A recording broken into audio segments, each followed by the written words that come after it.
Hello everybody. I'm going to give you a quick tutorial on how to reschedule and or cancel games using the activity scheduler in our school today.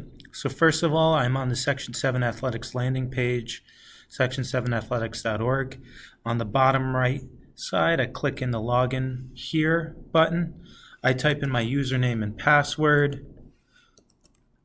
Everyone has a specific username and password that they use to log in.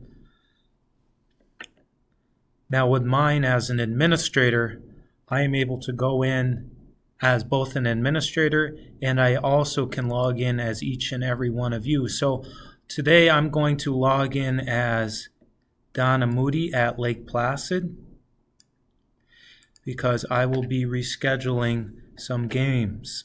So right here, I am at what I call the control panel page.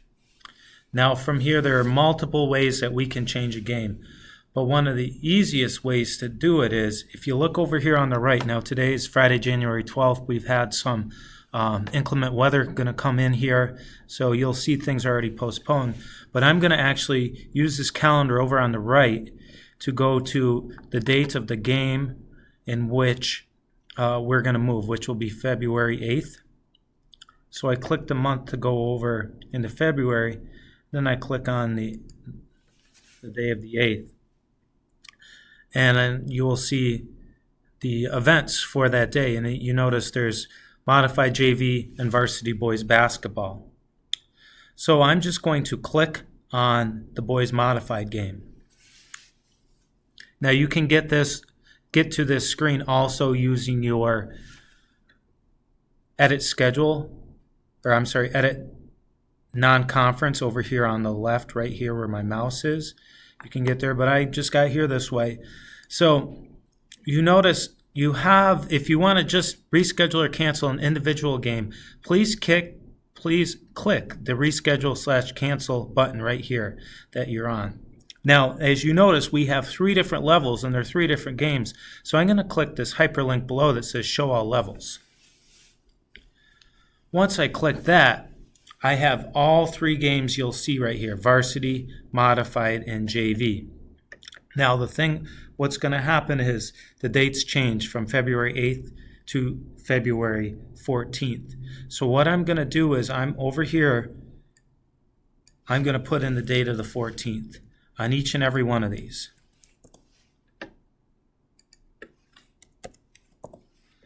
Now, over here, this is the great feature of our school today, where it says show current as. I'm going to click the rescheduled button.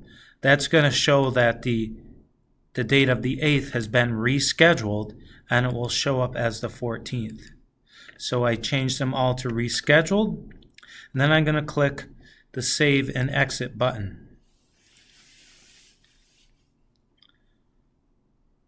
Now, from here, this is the important feature as well, the notification feature. And I'm going to choose to send the notifications for those changes. And you'll see there's some people at Lake Placid and Brad Rascal, he's the Westport AD.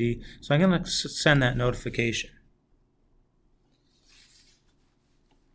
So now you will see that all those games are crossed out on this schedule and it says rescheduled to February 14th.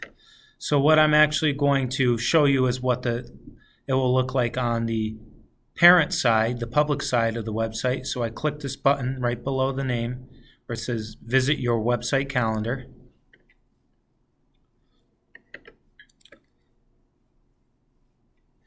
And I'm going to go down to February just to ensure that the public is what they look at. So when I click on the 8th where our games were, here you see it says right here basketball boys modified game. It's crossed out and there's the red rescheduled to 2/14. So if I click on the 14th, you will see those games have showed up with the red notification underneath that says that was the rescheduled game from February 8th. Again, if you have any questions with anything related to our school today, please don't hesitate to give me a call at the office.